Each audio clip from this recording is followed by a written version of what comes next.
이제 세 번째 발표자 선생님은 연세대학교의 양세라 선생님입니다. 발표 제목은 1980년대 연극에 재현된 폭력과 광기의 드라마tur기, 희곡, 부유동, 밤의 묵시록, 자전거의 괴담. 자전거의 괴담 메타포 극작법을 중심으로입니다. 네. 선생님께서는 1980년대 군부독재 시기 공연윤리위원회 검열 속에서 극작가들이 어떻게 괴담 메타포를 활용한 무해적 비판을 전략을 구사했는지 이 세 개의 세 작품을 토대로 분석해 주십니다. 선생님께서는 직접적 비판이 불가능했던 시대에 괴담이라는 형식이 어떤 사회적 불안과 집단적 공포를 내재하면서 또 정도적 층위에서 시대를 지원하는 문자법으로 작동했음을 밝혀주십니다. 오늘 활동은 발제문 들어보도록 하겠습니다. 네. 안녕하세요. 양세라입니다. 윤정님께서 너무 간결하고 명확하게 설명해 주셔서 너무 감사하네요. 네, 제가 이제 1980년대 연극에 재현된 폭력과 관계의 드라마tur기라는 제목으로 참 구상을 한다고 했을 때, 야, 이 제목이 이렇게 크구나. 내가 이걸 어떻게 한다고 했을까라는 생각 때문에 압박이 좀 있긴 있었는데요. 근데 이제 이 기회를 만났을 때 떠오른 작품들이 있었거든요.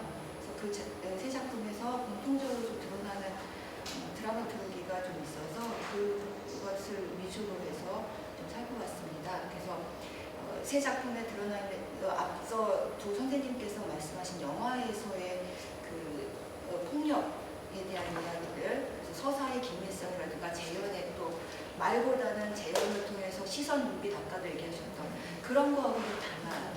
연극은 주로 이제 제가 본 거는 80년대 작품이기 때문에 연극을 봤다기보다 희곡을 중심으로 텍스트 분석을 하였는데 주로 구조적으로 좀 들어갈 구조, 장면의 병치, 그리고 뭔가 떠올릴 수밖에 없게 만드는 몽타주 구조 이런 것들을 쓰고 있는데요. 이게 아마도 이 세 작가의 작품들이 신춘문예에 당선되었던 작품들이고 대한민국 연극제에 출품됐던 작품이다 보니까 어떤 문화제도로서의 어떤 연극의 지원을 받고 국가에서 지원을 받아서 작품을 이제 발표를 해야 되는 입장이다 보니까 어쨌든 사회에 대한 반감이나 부조리함에 대한 인식이 있어도 그거를 이렇게 명확하게 드러내거나 재현할 수 있는 데 한계가 있었다는 거죠.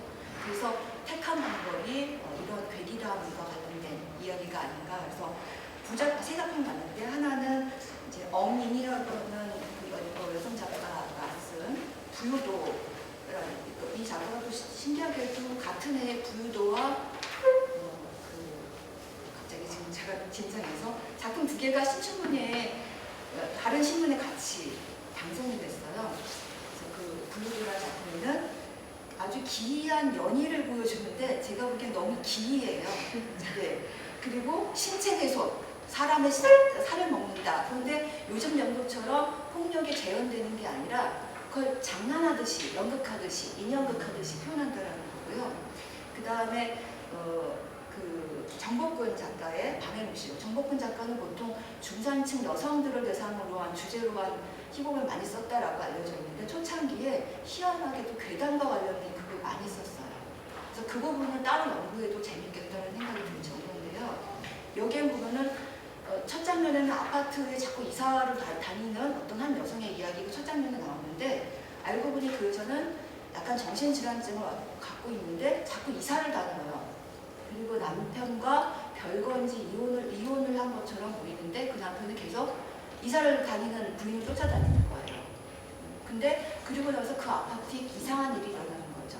이상한 새가 나타난다고 하면서 불안을 조성하는데 그 불안을 조성했던 남자가 결국 나중에는 없어져요. 실종이 돼요. 사회 불안감을. 그리고 그 사람이 본 새는 마치 이 정신병을 앓고 있는 여자인 것처럼 약간 병치되는 방식으로. 근데 이게 모두가 다 인과적인 구성이 있는 게 아니라 나란히 보여지는 거예요. 실제 연극에서는 문예회관 대극장에서 큰 극장에서 그 아파트의 장면과 여성의 장면들을 약간 2층 구조처럼 만들었다고 하더라고요. 그렇게 보였다는 거죠.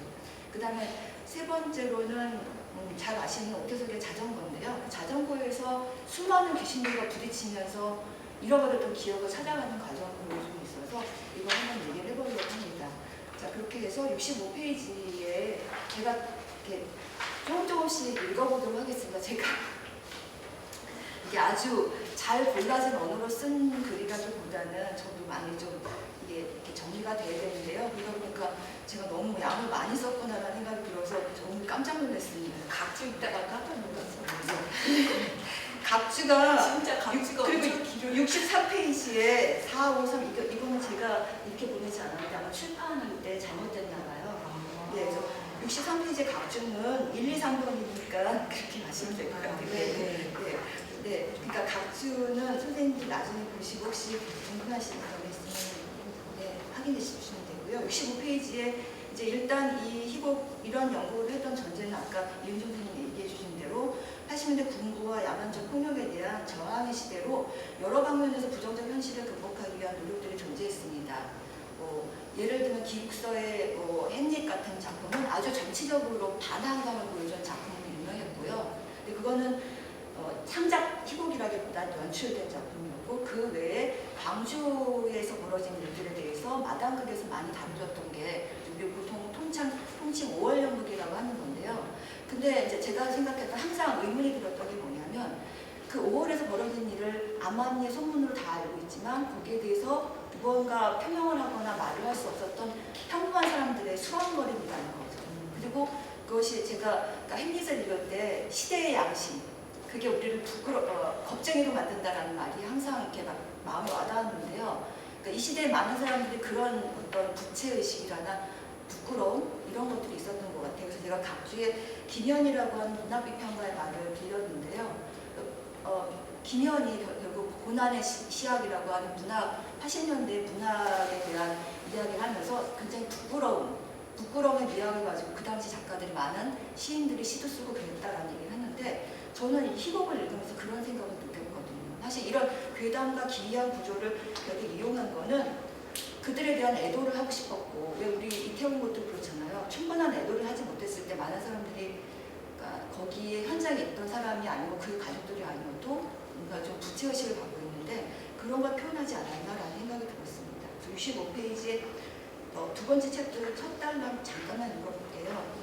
이 논문에서 다룬 희곡들은 서울의 봄 이후 혼란했던 1980년 5.18 소설을 통한 통상 일컫는 5월 연극처럼 극적 사건으로 재현하지도 않았고 사회문화 운동으로서 현실 인식이 존재하지 않는 그런 작품입니다. 때문에 5월 연극 광주 안에도 있지 않고 그 밖에서 또 주로 문화 권력의 기회에 장에서 창작이 되었던 작품이기도 합니다. 그런데 그렇다 보니까 이 80년대 실험적인 극작법이 생겨났다는 생각이 들었습니다. 그런 작품들을 주목해 볼 거고요. 그리고 넘어가 보도록 하겠습니다. 66페이지 보면은 그래서 66페이지 첫 번째다. 본 논문은 1980년 직후 등장한 5월 연구와 다르게 그곳에 그들이 아닌 주변부의 경험을 다룬 희곡들에 대한 것이다. 마치 우리가 70년대의 그 어떤 권력에 대한 정치 권력에 대한 알레고리를 읽는 이강국의 파수꾼처럼 망무에서 지속적으로 통제와 감시, 소통이 불가하게 방해하듯이 역사적 사건의 현장에서 폭력적 사건이 존재했음을 의심하거나 인지하지 못한 채 시대적 정량이라는 공기만을 공유했던 당대 다수의 평범한 일상을 재현한 듯 위장된 희곡에 주목을 해보았습니다. 그래서 이 희곡들은 폭력적 사회 분위기, 즉 살아있는 권력과 관계한 담화의 존재가 괴담이나 기괴한 이야기로 그로테스크한 무대 장면 구성을 위한 극작품의 특징이 존재합니다. 그래서 간략하게 정리하면 여기에서는 억압된 화법, 배우의 몸으로 느껴지는 압박의 감각이 존재한다는 생각이 들었습니다. 겁을 내는 거겠죠. 그러면서 동시에 부끄러움. 이 감각은 극작가가 배우와 관객이 현실을 바라보는 방식에서 볼 수 있습니다. 그래서 80년 5월의 현장에 있지 않아도 그러니까 이거는 대표적인 상징적인 사건이라서 보는데요. 폭력적인 정권이란 살아있는 권력에 짓눌린 사회 분위기, 서부른 행위나 행동 혹은 잘못 뱉은 말 한마디가 공포스러운 결과를 초래할 수 있는 암울한 상황에서 극작가들은 평범한 사람들이 추적한 시대의 언어와 그 언어 뒤에 숨겨진 무의식을 창작한 희곡의 극작법에 담았다라는 생각이 들었습니다. 문장이 약간 비밀이 좀 많은 거는 좀 양해 바라겠습니다. 자, 부유도는 그 신춘문예에 당선된 어미니 희곡이고 1981년에 그리고 실제로 이제 강영걸 연출로 극단 미네에서 소극장에서 공연되었었습니다. 근데 이제 이 작품 작품에 대한 자세한 반응은 좀 있지는 않아서 하는 노래인데요. 이 곡은 녹두라는 인물이 이제 상징적인 인물이에요. 실제하는 인물이 아니고 그 마을에 등장하는 어떤 사람이 연기하는 인물인데 이 인물이 마치 메시아처럼 등장을 해서 마을 사람들한테 여태까지 있었던 우리 식인풍습을 없애자라고 얘기를 해요. 그러면 그걸 마지막을 없애는 것을 우리가 한번 그런 잔치를 한번 벌여보자라고 하면서 그 식인풍습을 했던 것들을 우화극을 벌이는 급증극이에요. 급증극인데 어떤 방식으로 이루어지고 있냐면은 그 66페이지에 보면은 이 작품은 마당극 혹은 공동제의 제일극이라는 전통의 현대화로 그렇게 시작을 합니다. 그런데 그 안에 또 식인제를 없애겠다라고 하는 이들만의 공동체 제의를 또 진행을 합니다. 그래서 이 작품은 이렇게 두 개의 격구조로 작동을 합니다. 급증극 구조로. 그 구조는 마치 그 급증극 안에 꼭두각시 노름에서 관객과 인형 무대 사이에서 존재하는 어떤 그처럼 시작이 되고요. 그 동네에서 아주 리더처럼 이해되는 할머니가 등장을 했는데 그 할머니가 이 모든 것들을 운영을 합니다. 그러면서 극장에 들어오는 관객들에게 관객이 아니라 이 공동체 제의를 진행하는 그 마을의 구성원인 것처럼 막 그 관객들을 막 얘기해요. 학생 왜 이제 왔어? 뭐 작년에 뭐 딸난다고 하면 잘 났어? 뭐 이런 식으로 얘기를 한다는 거죠. 그래서 67페이지의 두 번째 단락에 보면은 그래서 무엇보다 무대에서 관객석으로 확장된 이 대동굿의 상황은 공동체 실질적인 리더인 할멈을 대신에 그 안에서 북을 쥐관하는 또 젊은 무당 풀이라는 여자가 등장을 해요. 근데 이 여자가 식인제를 재현하는 연희의 도입을 아예 이름을 사주의 거리라고 이름을 지었습니다. 그래서 그런 설정법에 주목을 해야 된다고 생각하는데요. 어민희 극작가는 희곡에 격렬히 숨겼던 당시 사회에 대한 비판적인 인식과 극작법의 연관성을 언급한 희곡 창작의 동기에 대한 기록을 이렇게 남겼어요. 광주의 비극을 사람을 잡아먹는 것과 다를 바가 없다고 생각해서 부유도를 창작했다라고 하는 거죠. 그래서 결국 폭력에 의한 집단적 죽음에 대한 사회적 기록은 부유도에서 이런 그로테스크한 축제 이미지, 그러니까 이전에 사람들이 익숙했던 비록 소극장에서 공연하지만 이런 마당극이나 전통극을 수용했던 방법들을 극장 안에 차용하고 그 안에서 자기네들이 또 극중극으로 어떤 사제 굿을 시작으로 식인제를 없애겠다라고 하면서 시작을 한다는 거죠. 그래서 그 안에서 마치 그 꼭두각시 인형극을 차용을 하는데요. 그 네 번째 에피소드에서 등장하는 괴물 21에게 잡아먹히기 전에 괴물한테 잡아먹히기 전에 그 노래하는 꼭두각시 인형극을 차용해서 녹두를 죽이는 장면, 식인제를 치르는 장면 이런 것들을 하면서 그러니까 작가도 그 의도를 넣었지만 마을꽃은 강제 비극과 중첩이 되는 그런 내용들을 보여주고 있습니다. 그래서 자세한 내용을 좀 얘기하지 못해서 좀 아쉽기는 한데요. 어쨌든 이런 죽음의 이미지, 특히 이제 꼭두각시 장면에서 괴물에게 잡아먹히는 장면들을 촬영하면서 장례식 장면과 식인 장면, 사람을 죽이고 그 사람의 살점을 나눠서 먹는 장면 이런 것들을 구성을 하는 방식으로 이 연극을 이용하고 있다라는 거죠. 자, 그렇게 해서 이 작품이 보면은 그 녹두라는 상징적인 인물, 존재하지 않는 메시아 같은 인물을 어눌이라고 하는 마을 사람의 인물이 연기를 하는 그런 이중적인 연극 방식을 보여주고 있는데요. 이 작품에서도 어눌이 암담하다, 깨닫는데 꼭 이런 식의 희생이 생겨야 할까라고 68페이지 두 번째 단락인데요. 회한을 비치는 마지막 대사에서는 이 겹겹의 극구조에서 숨겨놨던 극작가의 내면한 현실이 좀 뒤집고 나온 것이 아닌가. 그래서 그 녹두가 마을 사람들에게 모르는 사람으로 인식되면서 또 마무리하기도 하고요. 작가가 목소리를 제거하고 비현실적으로 희곡의 외연 구조를 닫아서 소극제당에서 대동제를 치른 것처럼 그러나 이제 미스테리한 사건처럼 처리하는데 이 같은 극작법은 완성도 있는 방식이라 하기는 어렵겠지만 그 어떤 드러내지 못하는 애도와 비판을 은폐하고자 하는 극작가가 선택한 극작법이라 생각하고 더불어 극작가의 자기 검열도 작동한 것이 아닌가라는 생각이 들었습니다. 그 두 번째로 아파트 괴족에 대한 몬타주와 불안에 들어간 밤의 묵시록입니다. 그러니까 80년대는 되게 많은 괴담이 존재했던 시기로 기억됩니다. 저도 이때 어린 나이였을 때 물론 80년대 후반이었지만 홍콩 할매 괴담으로 시달렸던 기억이 있습니다. 그래서 이렇게 대표적으로 범죄와 여러 가지 사회적 혼란 이런 것들이 괴담력 현상으로 이어졌다는 점은 자주 언급되기도 했던 80년대 문화적인 특징인데 사회문화적인 특징인데요. 특히 이제 제가 여기서 본 거는 괴담이 유행하는 집단적인 불안이 심화된 상태에서 이것이 이제 어떤 이 희곡에서의 중요한 사건이자 그리고 이제 직접적으로 뭔가 사실주의적으로 얘기할 수 없었던 것들에 대한 이야기를 보여주고 있다고 하는 것입니다.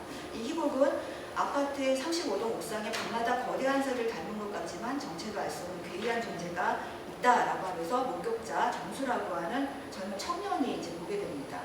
그래서 이 이야기를 하면서 사람들이 나도 봤다, 너도 봤니? 뭐 이렇게 하다가 나중에는 어떤 얘기가 하는 관리자가 이거 자꾸 퍼지면 우리 아파트값 떨어진다 이렇게 얘기를 해요.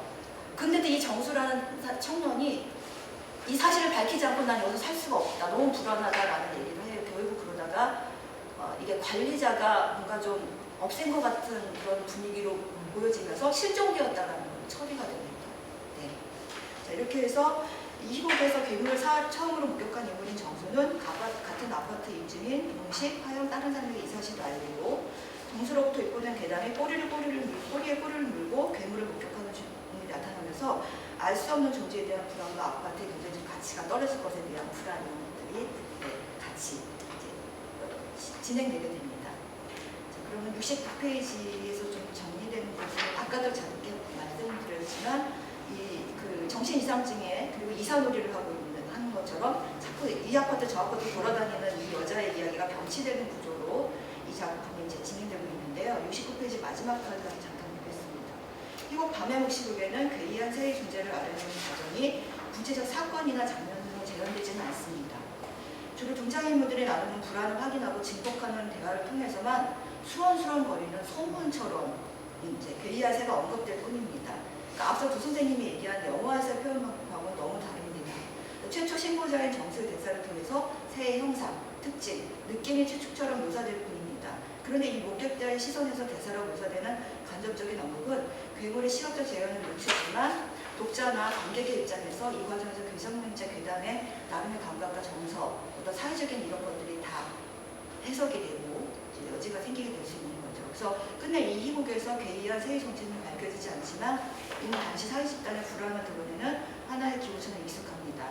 밤의 묵시록에서 공포의 괴성명이 무엇이며 이 문제를 어떻게 해결하거나 정체를 밝히는 구성이 아닌 이 희곡을 압도하는 것은 공포와 불안이라는 정동 상태와 상황을 보여주는 극작법입니다. 희곡의 서사는 정수와 주민들, 관리자와의 관계를 통해 사회적 환경에 대한 개인의 관계와 상태를 매개해 이들의 목소리, 표정, 몸짓 등으로 정동을 표현하는 데 집중된 구조를 보입니다. 그 결과 이 희곡은 소사보다는 정서가 강력하게 작동하는 듯합니다. 그 외에 관리인이라고 하는 아주 독특한 인물이 서사적인 인물이 등장하는데 이거는 당시의 통제적인 어떤 이미지, 통제적인 어떤 사회 분위기를 상징하는 인물이다라고 해석되기도 합니다. 그 다음 세 번째로 잘 알려진 자전거인데요. 이 시골 배기담의 겹겹이 갇힌 기억이 오래된 방이다라고 저는 그렇게 생각했는데요. 그러니까 왜 이런 기억이 오래된 방, 즉 우리의 뇌와 가슴에, 마음에 정서적으로 있는 어떤 그 기억을 찾아가는 과정이다라고 생각합니다. 이 희곡도 83년에 대한민국 연극제에 참여했던 작품이었습니다. 이 작품에서 제가 그 72페이지에 보면은 이 작품은 이제 그 비현실적인 존재들이 굉장히 많이 만난다라는 얘기를 하고 있습니다. 71페이지에 그 얘기를 예문으로 담겼고요. 자, 그래서 보면은 이 작품에서 우리는 윤석이가 잃어버린 기억과 흔적을 확인하는 과정에서 제가 좀 주목 표시를 해놨는데요. 계속 죽은 자 귀신의 부름에 호명하고 귀신들하고 얘기를 해요. 그 친구 한 명이 구석이가 윤석이의 기억을 찾아가는 과정에서 이 사람이 귀신들하고 얘기할 때는 멀리 떨어져서 자기는 못 듣는 것처럼 얘기하는 거죠. 오히려 관객들만 그 윤석이와 같이 재현되는 장면에서 귀신을 본다라는 방식으로 처리가 됩니다. 귀신들이 엄청 많이 등장을 해요. 그래서 그게 귀신들에 의해서 기억을 잃은 건지 귀신처럼 생각하는 그때 막 도살 장면은 나오고 그러거든요. 그러니까 소를 몰래 도살해서 소를 잘라서 그걸 날르던 사람들을 부딪혔는지 여러 가지 귀신들이 나오는데 이렇게 자전거는 주인공의 기억 찾기가 반복적으로 수행되는 외형과 불쑥불쑥 나타나는 집단 학살의 원혼인 귀신들의 에피소드와 마주하다가 결국 문둥병 환자 부분의 솔맷집으로 반복적으로 계속 돌아오는 구조를 가지고 있습니다. 그것을 통해서 이제 집단 트라우마, 그러니까 어떤 집단 트라우마냐, 그 문둥병 부모, 환자 부모가 정상적으로 태어난 아이들을 보면서 죄의식을 느끼거든요. 우리 같은 부모를 만나서 이 아이들이 우리 밑에 사람 안 되겠구나 하면서 정상직 가정으로 입양을 보냈는데 그 아이들이 자꾸 자기들을 찾아오니까 죄의식이 있는 거예요. 그래서 차라리 우리가 불을 질러서 끝을 내자, 죽자. 그러니까 그게 자기 그 삼촌도와 그 위의 조상들이 6.25 때 집단 학살 장면에서 불타 죽었던 장면들과 겹치면서 이 사람이 마주한 거는 그 이전에 6.25 전쟁 때 집단 학살에 대한 기억이라기보다는 그러니까 무의식이었던 것 같아요. 그래서 제가 보기에 이런 왜 문둥병 환자의 이야기가 그 안에 극중국 안으로 들어가 있느냐, 귀신들의 이야기와 부딪히는 이야기에서, 그러니까 집단 무의식에 자기가 어떤 곳에 트라우마가 있는지 83년에 나온 작품이기 때문에 작가가 6.25를 메타포로 하고 있지만 자기 시대를 살아가는 이야기를 하고 있을 거라는 생각이 들어요. 그래서 마주하게 된 건 결국 부채의식, 죄의식이다라는 생각이 들었습니다. 그래서 결론을 대신해서 이 부분만 정리하겠습니다.